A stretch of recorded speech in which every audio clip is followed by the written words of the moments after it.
কাশ্মীরে জঙ্গিদের হানায় যাদের মৃত্যু হয়েছে সেই সমস্ত সেনাবাহিনীর মৃত্যু হয়েছে, সেটা হিন্দু মুসলিম নির্বিশেষে মৃত্যু হয়েছে, তাদের সকলের প্রতিবাদে আমাদের প্রতিবাদ মিছিল।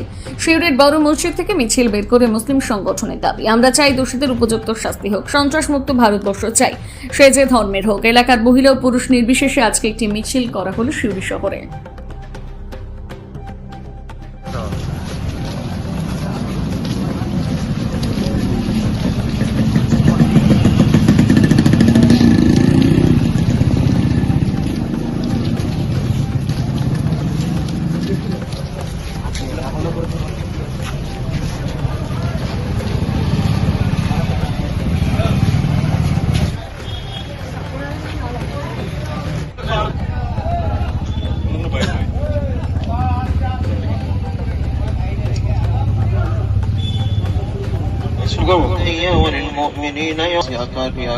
বহু পাপ করে ফেলেছি মাওলা।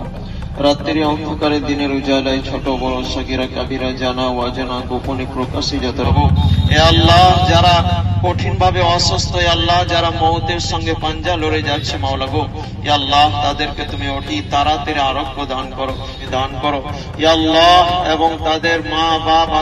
জানেন যে শিউরি শহর সংখ্যালঘু সম্প্রদায় এবং সাধারণ নাগরিকবৃন্দ, কারণ একটা জিনিস মনে রাখতে হবে, আমরা মুসলিম কিন্তু আমরা ভারতীয়। আমরা প্রথম মুসলিম যদি হয়ে থাকি আমরা ভারতীয়। এটা কাশ্মীরের যে আদিলের যে মায়ের যে কান্না, ঠিক সেম কান্না হচ্ছে আমার পাটুলির যে মা তার কান্না, পাটুলির যে বইয়ের কান্না যা সমান, মন্টু শেখের মায়ের বইয়ের কান্না সেই সমান। অর্থাৎ ভারতের যে যে প্রান্তেই আমাদের হত্যা হয়েছে, এটা বলো হত্যা, সন্ত্রাসবাদীদের হত্যা, তাদের প্রত্যেকটা মা বাবা তারা যেভাবে কাঁদছে, প্রত্যেকটা হিন্দু মুসলিম সবাই হিসাবে কাঁদছে। আমরা চাই সমস্ত ভারতবর্ষের মাইনরিটি কমিউনিটি চাই যে যারা দোষী তাদের উপযুক্ত শাস্তি দেয়, এবং তাদের দিকে যারা নাচাচ্ছে তাদেরও শাস্তি দেওয়া হোক। কারণ আমরা কেন বলে একটা প্রশ্ন রেখেছিলাম যে আমরা এই সিলসিলা কতদিন দেখবো, কেন এটা বারবার হবে, কেন মানুষ তার মা তার ছেলেকে হারাবে, স্ত্রী তার স্বামীকে হারাবে, পুত্র তার বাবাকে হারাবে, এই জিনিস কতদিন চলতে পারে? অতএব এর একটা নিষ্পত্তি হওয়া দরকার আছে। আমরা সমস্ত মানুষ একত্রিত হয়েছি এবং একত্রিত হয়ে আমরা যাতে ভারতবর্ষ সন্ত্রাস মুক্ত হয়, তার জন্যই আমাদের মাইনরিটি সমাজ থেকে, আমাদের ইমাম মুয়াজ্জিম থেকে আরম্ভ করে সাধারণ মহিলা থেকে সবাই এসেছেন। আমরা এর একটা প্রতিবাদ জানাতে, এটা ধিক্কার জানাতে এসেছি।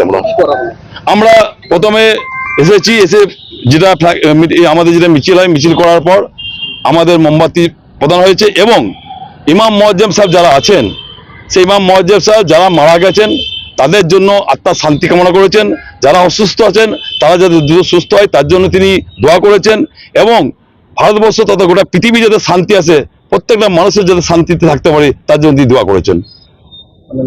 আমি একজন ভারতীয়, এইটি আমার নাম কাজী ফরজুদ্দিন।